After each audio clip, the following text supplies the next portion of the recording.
Bueno, bienvenidos de vuelta al canal de Bitcoin for Humanity. Estamos acá en la BitConf, de nuevo en la Bitcoineta. En esta instancia estamos con el autor del libro de Bitcoinismo. Introdúcete a la audiencia. Siempre es de las preguntas más complicadas que me hacen en cualquier entrevista, pero soy Adrián Bernabeu, autor del libro Bitcoinismo, la era de la riqueza inconfiscable. También me conocen por el documental Inconfiscable. Es un documental que pueden encontrar en YouTube de forma gratuita, que sirve como píldora naranja para alguien que no tiene, a lo mejor, tantas ganas de leerse un libro o tanta fuerza o tanta motivación como para leerse un libro de 300 páginas, y cualquier persona puede mostrarle a su hermano, a su mejor amigo, un día cualquiera con una buena televisión, con un lugar especial como de cine, y tener 47 minutos para hacer ese recorrido que se necesita para entender Bitcoin y ese valor. Y el libro profundiza mucho más allá. El libro, en realidad, lo que trata es de argumentar los motivos por los que Bitcoin supone una nueva era para la humanidad. Un hito en el que cambie totalmente a nivel social, a nivel político, a nivel económico, a nivel cultural. Bitcoin supone ese cambio, esa bisagra que modifica la humanidad. De lo mismo modo que lo ha hecho Internet, el fuego, la imprenta de Gutenberg. Hay ciertos hitos, momentos en la historia que la humanidad cambia por completo, que hay mayor, por ejemplo, con la imprenta de Gutenberg, mayor accesibilidad a la información, al conocimiento, y eso modifica cómo los humanos empiezan a aprender las cosas, cómo se transmite el conocimiento entre los humanos, o el fuego, que nos permitió protegernos de ataques o empezar a cocinar la comida, ¿no? Y eso modifica por completo hasta cómo somos físicamente, ¿no? Y Bitcoin tiene ciertos matices. Para mí es un descubrimiento más que una invención, que también es una invención, pero en realidad es un descubrimiento porque conseguimos descubrir, por ejemplo, la escasez absoluta. No habíamos descubierto algo que sea realmente escaso por completo, y tenemos por primera vez la escasez absoluta, o la propiedad privada real. No habíamos tenido a lo largo de la historia algo que tú pudieras tener 100% de forma soberana, independientemente de que otro con fuerza o poder pueda arrebatártelo, ¿no? Casi todas las cosas que hemos tenido ha sido a expensas de un poder político, de un rey o de un monarca, un poder que pueda expropiarte, que pueda bloquearte lo que tienes, que pueda confiscarte lo que tienes, y Bitcoin es esa primera propiedad privada real, ¿no? Y eso modifica muchas cosas en la humanidad, ¿no? Entonces, pues yo argumento todos estos motivos por los que Bitcoin modifica la nueva era, a la que esa nueva era yo le llamo bitcoinismo. Me di cuenta viendo el libro por allí que vos tenés estudios en lo que vendría siendo blockchain, pero también Bitcoin. Mi consulta es, después de haber estudiado blockchains como parte de tu posgrado, ¿por qué terminaste en Bitcoin? O sea, en realidad, el motivo por el que hice ese posgrado es porque fue el primer posgrado que hubo relacionado a Bitcoin en España, y uno de los primeros del mundo en una universidad reglada. Entonces, a pesar de que yo ya llevaba muchos años estando en el mundo de Bitcoin, porque esto fue, si no me equivoco, en 2018, yo conozco Bitcoin desde 2014, en realidad yo ya venía conociendo, investigando, utilizando, profundizando, pero la primera vez que nace algo relacionado con esto en un aspecto más institucional, yo simplemente tenía curiosidad de saber qué hay ahí, qué es lo que explican, cómo lo explican, qué es lo que muestran. Entonces simplemente lo hice por saber que luego hay muchas cosas con las que no estaba de acuerdo, cosas con las que discrepo, pero al menos esa primera horneada, digamos, que fue en la primera formación, la primera fase de la primera clase que hubo, pues tenía curiosidad de saber qué es. Y le llamaron posgrado en medios de pago, le llamaban medios de pago, blockchain y Bitcoin, le llamaron. Ahora creo que lo han cambiado, es el mismo posgrado, pero le han cambiado de nombre, pero así lo llamaron, medios de pago, blockchain y Bitcoin. Como que si Bitcoin fuera solamente. Exacto. Ok, no, pero está interesante porque de todas maneras eso es parte de lo que es la adopción mundial, ¿no? Tienes que educar a las personas para que entiendan exactamente lo que es. Al principio van a verlo como un bicho raro, ¿no? No van a saber encajarlo en algo, porque tenemos que crear esa caja. Yo creo que eso fue lo que hizo Bitcoin. Bitcoin definitivamente definió la caja en la que estamos ahora. Habiendo escrito este libro, ¿hace cuánto tiempo escribiste este libro? ¿Cuándo lo publicaste por primera vez? Veo que esta es la segunda edición. Sí, y ya vamos por la tercera, en realidad. que para mí es una sorpresa porque está yendo excelentemente bien. La verdad que lleva mucho trabajo también de difusión, porque muchas veces pensamos que el proceso acaba cuando terminas el libro y no, ahí solamente empieza todo. Entonces el mayor trabajo también está siendo a posteriori, pero el momento en el que se publicó fue el 16 de octubre del año pasado. O sea, llevamos un año más o menos desde que se publicó, desde que está físicamente el libro. Obviamente lleva un trabajo por detrás muy grande, que al principio no iba a ser un libro. Yo llevo recopilando pues tanto reflexiones como ideas, como resúmenes, como artículos, como muchísima información desde hace 7 años más o menos, casi 8 ahora, desde que empiezo a recopilar toda esa información, y hace pues más o menos como 2 años antes de que se publicara que decidí ponerme a escribir el libro, que antes de empezar a redactar la primera frase lo que tuve que hacer es filtrar toda esa información de 7 años, que eso no te lo... Vamos, ojalá que nunca tengas que hacerlo, porque toda esa información fue muy complicada de cribar, de decidir qué es lo que sí incluyes, lo que no incluyes, cómo lo transformas, no solo desde mis palabras para mí mismo, porque yo estaba escribiendo para mí en un principio, pero claro, cuando tienes que transformar todo eso en alguien que tenga que leerlo, ponerte en su mente, abstraerte en qué tipo de persona va a poder leer esto, porque quizás hay alguien que sí sabe algo más de Bitcoin, pero hay alguien que no sabe más de Bitcoin y quizás no entiendes. ¿Cómo haces para que sí lo entienda? ¿Cómo lo traduces? ¿Qué palabras sí incluyes? ¿Qué tecnicismos explicas y cuáles no?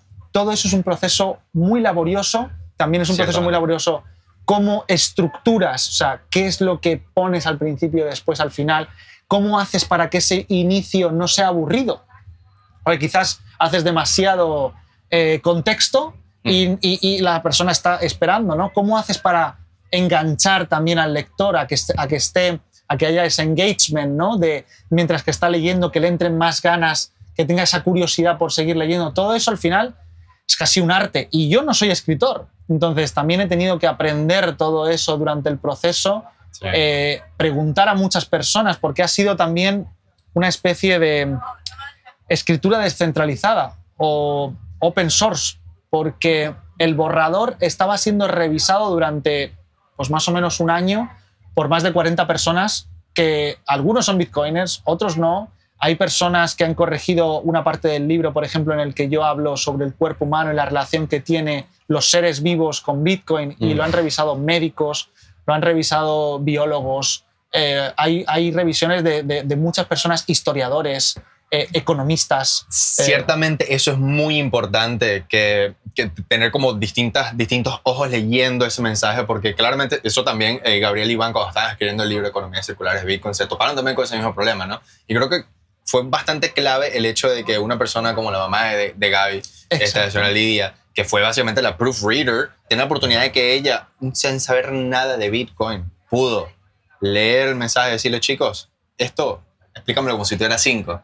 Yo creo que eso, entender la audiencia, es bastante importante, sobre todo si estamos hablando de que queremos promover la adopción de Bitcoin. Bitcoin es algo complicado de por sí, pero si lo hacemos sencillo, las personas comprenden el valor real y dejan de ver el humo que está alrededor. Y en cuanto a eso, quiero mezclar un poco ya hablando acerca de economías circulares. Sí. ¿No?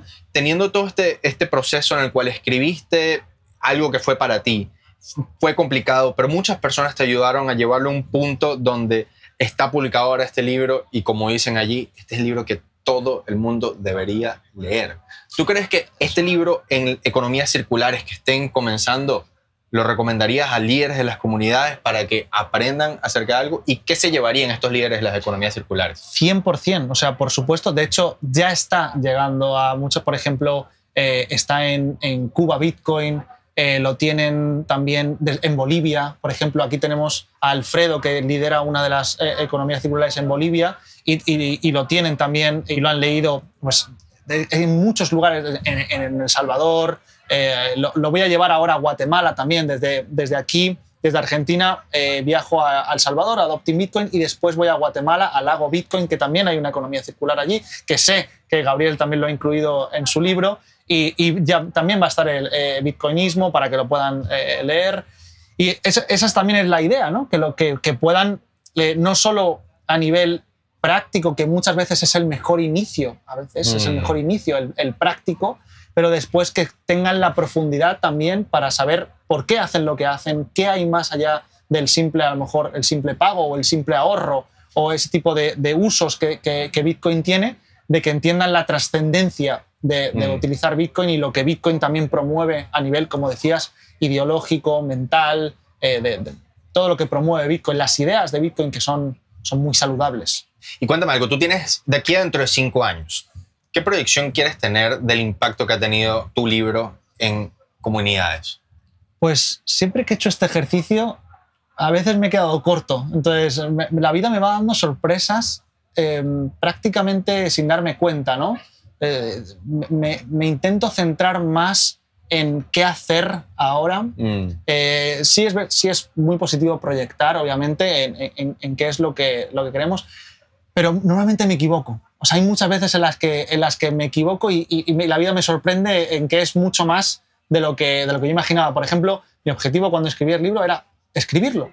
Era tenerlo, era que la gente pudiera leerlo. Están pasando muchas más cosas. Estaba viendo esa entrevista, yo no la imaginaba, esa entrevista, no imaginaba muchas otras de las que me están haciendo, no me imaginaba que me fueran a parar personas del evento que me dijeran, oye, gracias porque he aprendido este punto que no conocía de Bitcoin o me ha iluminado en este aspecto que nunca había pensado y mira que ya conocía Bitcoin desde hace años y no había pensado en este aspecto, o he podido aplicar parte de lo que cuentas con la energía naranja, por ejemplo, que explica una parte de cómo funciona Bitcoin y cómo podemos aprovechar la minería de Bitcoin para ciertos lugares del mundo que no están aprovechando bien la energía y a través de lo que yo llamo la energía naranja. Oye, pues esto me ha dado un mundo entero que en mi país sí puedo aplicar. Hay veces que claro, yo no me esperaba que en un lugar en el otro lado del mundo viniera alguien a darme las gracias o a pedirme un autógrafo para poder dedicárselo y regalárselo a X persona que le va a ayudar a mi amigo que por fin se ha metido en Bitcoin gracias a tu documental. Claro, eso para mí es súper gratificante y pues a veces no te lo esperas, ¿no? Uno no sabe para dónde vamos a ir, pero sabemos que el futuro está allá, a pesar de que es ahora. Ya estamos acá con Bitcoin y lo vemos día a día. Personas usando Bitcoin, no solo para transaccionar valores, productos y cosas, sino para también cambiar un poco la filosofía de vida. Eso ¿no? es. Eso es lo que me encanta. Pero sin duda ese es el objetivo. O sea, el motivo por el que hacer el libro es para hacer más accesible Bitcoin a la gente. O sea, ese es el principal motivo. O sea, que si me preguntas qué es lo que querría de dentro de 5 años, pues que más gente lea bitcoinismo, que más gente entienda qué es la oportunidad que tiene, y no tanto porque se haga multimillonario ni nada por el estilo, sino porque la alternativa es lo doloroso. O sea, el no entender qué es lo que te propone Bitcoin es lo malo. No es porque lo otro te vaya a mejorar, que también puede ser, que también, pero realmente eso es lo que promuevo con todo lo que hago, que al final haya más gente que tenga la capacidad de decidir. Simplemente la libertad de decidir si al final... lo que pasa es que no conozco mucha gente que haya tomado la libertad de acceder a Bitcoin de una manera u otra y que se haya echado para atrás. No sé si te ha pasado a ti, pero cualquier persona que acaba comprendiendo Bitcoin parece que no vuelve hacia atrás. No sé si en tu caso conoces a alguien. Estamos en la misma. Once you go Bitcoin, you never go back. Exacto. Eso es. Así que bueno, una última pregunta por acá, es algo que me gusta preguntar a las personas que entrevistamos, es ¿qué significa Bitcoin personalmente para ti? O sea, para mí, y sé que es muy manido o muy usado el hecho de que es sinónimo de libertad, pero realmente yo lo vivo de esa manera. Y hay gente que une, cuando hay desconocimiento con Bitcoin, lo une, por ejemplo, a volatilidad, a riesgo, a conceptos que para mí, cuanto más tiempo pasa, son contrarios. Yo veo en Bitcoin certidumbre. O sea, realmente es un seguro de vida. O sea, literalmente yo lo vivo de una manera en la que a mí me da capacidad de poder decidir en un futuro qué hacer y qué no hacer con mi vida, o tener esa seguridad como si fuera una especie de... No sé exactamente cómo decirlo, pero cuando tú tienes, por ejemplo, un seguro de salud, tú dices, bueno, pues estoy en mejor posición. O sea, sé que si me pongo en riesgo a nivel de una enfermedad, un accidente o cualquier cosa de ese tipo, tengo algo a lo que acudir, tengo ese seguro de salud. Pues Bitcoin es como un seguro no solo de salud, sino de capacidad de movimiento geográfico, de ayudar a tu familia, de poder tener capacidad de decisión, libertad y todo lo que eso conlleva, ¿no? O sea, que creo que es un salvavidas al final. Totalmente. Bueno, muchísimas gracias por tu tiempo, Adrián. Yo creo que Gracias este es a el ti por momento. invitarme. La cámara es toda tuya, este es tu momento. Cuéntanos, ¿dónde te podemos seguir? ¿Qué tienes por allí? ¿Qué quieres promocionar? Pues tampoco quiero ser redundante, pero efectivamente, si alguien quiere profundizar en Bitcoin, que lea Bitcoinismo, segurísimo que no se va a arrepentir de ello, al revés. Estoy convencido que sepas más o sepas menos de Bitcoin, te va a dar una luz que desconocías, te va a descubrir algo que probablemente no conocías. Yo llevo desde 2014 estudiando Bitcoin en profundidad, dedicándole prácticamente toda mi vida, y en el proceso de escribir el libro he descubierto cosas de Bitcoin que desconocía. O sea que estoy convencido de que habrá matices que puedas descubrir. El paso número previo, si quieres, antes de involucrarte en el libro, que veas el documental de Inconfiscable, que lo tienes de forma gratuita en mi canal de YouTube. El canal de YouTube es Adrián Bernabeu o Bitcoinismo, lo vas a poder encontrar igual, y el documental se llama Inconfiscable. Y me puedes encontrar en todas las redes con el nombre de Bitcoinismo o con Adrián Bernabeu, y ojalá que sigas profundizando en la madriguera y descubriendo las bondades de Bitcoin. Excelente. Adrián, muchas gracias por todo. Gracias por invitarme.